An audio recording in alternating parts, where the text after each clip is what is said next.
So the guys that did not participate were Devondre Campbell, Christian Watson, TJ Slayton, Dontavian Wicks. Limited were AJ Dillon, Elton Jenkins, Aaron Jones, Musgrave, Jonathan Owens, Jaden Reed, Rochelle, Savage, and Quay.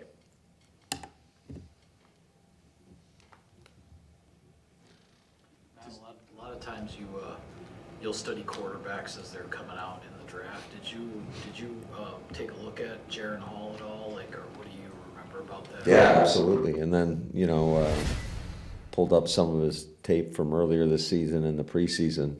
Once we kind of got an idea that he was going to be the guy. He's obviously a very talented thrower, and he's got a lot of mobility. So that's something that we've struggled with quite a bit. Those mobile quarterbacks being able to break, contain, and pick up yardage with their legs. So I know that we're going to have our hands full just defending him. Any chance for Watson and Wicks at this point, or do they need to practice tomorrow to show you if they can do anything? Yeah, I'd say that'd be the case. How similar were the Jordan's miss to Jaden in the Buccaneers game on that 4th and 2, and then the one he hit to Romeo against the Panthers? And how encouraging is it that he's maybe correcting some of those things in game action? Yeah, it was same play. So for him to come back and the same type of throw to the left. Matter of fact, I thought the one in Carolina was much harder because the DB took an angle to kind of almost undercut the throw, and he made a perfect pass, and loved Rome's reaction after it, just the excitement. So I think that's just part of the growth and development of a quarterback. I think we can all agree that he's come a long way, and there's still a lot to improve upon. And that's what's so exciting, because he's playing at a very high level right now, and I still think there's more out there for him. So that's exciting for him and for all of us. On Jordan, I think during training camp you said that the 2-minute drill is like a super important evaluation tool. Am I remembering that correctly? Yeah, absolutely it is. So he's got 2 game-winning drives over the last month, 3 this year. What have you learned from him in those situations? He's been able to handle the pressure. Yeah, he's because early on we were in a couple of those situations where we didn't get it done, and for us to see the growth, and it's not just, I've said it many times, it's not just him, it's the collective, it's all the guys out there making plays for him making better throws, better decisions, getting us in the right looks. I just think you guys have seen some of the development that he's taken on, and he puts in so much work into it. But I always think that is one of the great markers of a quarterback is, are they able to take your team down when you need it the most? And he's been able to do that multiple times this year. So when you're on the sideline in that moment, do you sense a vibe from that group? Like before that game-winning drive on Sunday, did you sense a vibe that some increased confidence in that or anything along those lines? I think he's always had that, and that's one of the things that you love about him is he's got a belief in himself and the other guys, and I think the other guys feed off him, quite frankly. And but I think any time that you actually go out there and do it, it just increases that level of confidence from everybody. And Matt, speaking of markers with him, he had that touchdown throw to Jaden a couple weeks ago, and then he had the touchdown to Wicks, and in both instances he could have taken off and ran, right? And instead he makes a hell of a throw on each of them. What does that tell you about where he's developed to? Because lots of inexperienced, I know he's not that young, but inexperienced quarterbacks take the yardage of running. Have you seen a shift with him toward that, or has he always kind of been that way? What do you think? I feel like he's always kind of been a passer first when in those situations. Matter of fact, I think the one he hit versus Tampa to Jaden was very similar to the situation we had in New York to Samori, and we didn't make the play, and he threw a absolute dimer to Reed in the corner of the end zone. And I mean, it was similar in the fact that it was to his right-handed side, and that was just, again, I think that's just part of the growth process. And you're not going to make every throw when you're out there, but I think when he obviously does a really good job of learning from previous throws.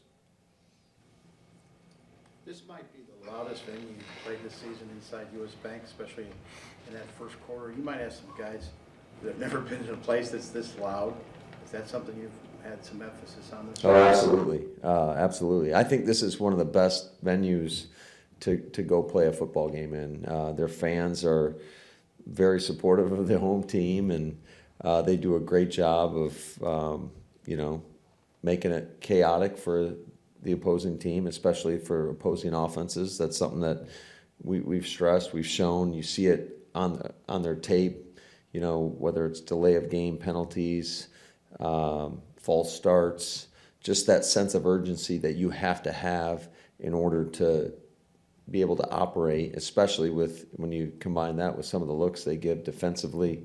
There's going to be adjustments, so you got to make it a priority to get lined up, to give yourself a chance to even make any adjustment.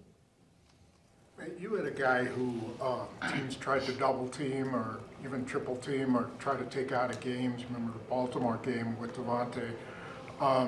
With a guy like Jefferson, you just have to assume you can't take him out of the game, or can you? You have to really.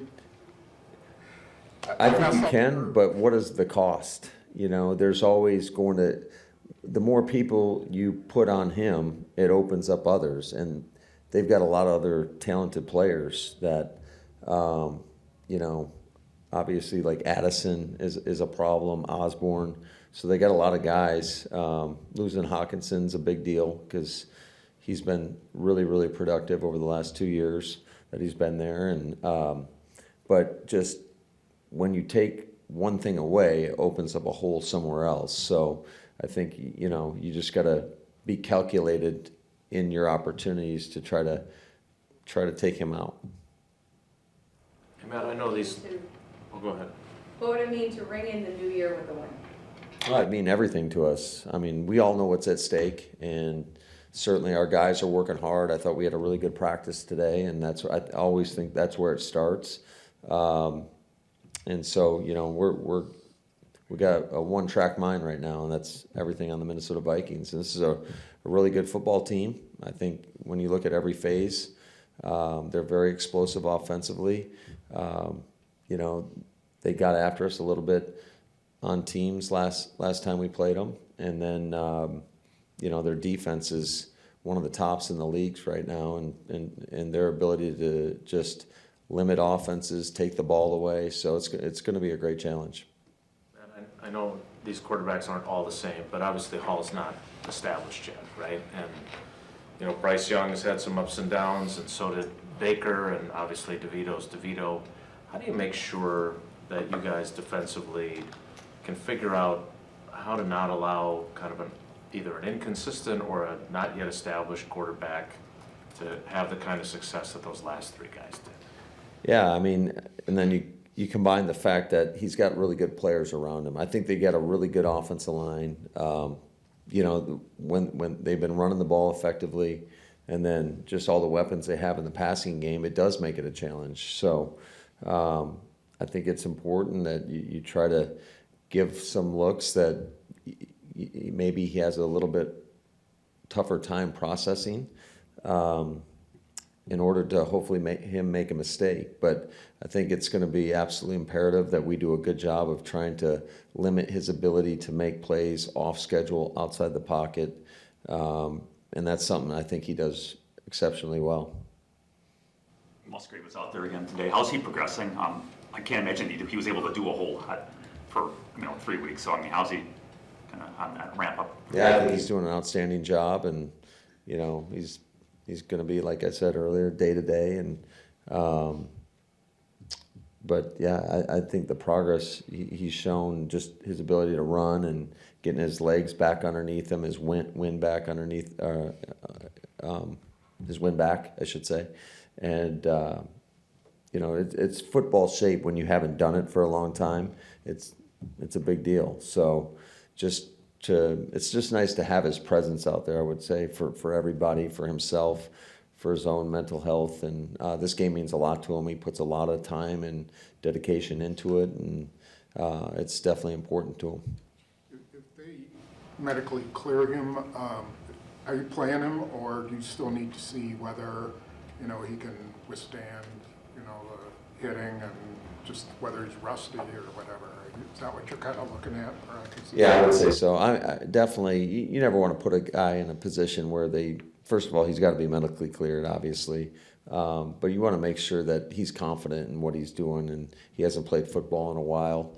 So we would never put him in a situation where we're not totally confident that he can go out there and, despite how bad he wants to get on the field, we're going to make sure we do right by him. You talked about his toughness when you thought he wasn't going to play with that ankle injury, and then he did. How hard did Wicks try to get back in the game on Sunday, and what have you thought of kind of his willingness to play hurt and his toughness? Yeah, I mean, I think it's there. I think he's been battling through throughout the course of the season with nicks and like a lot of guys do.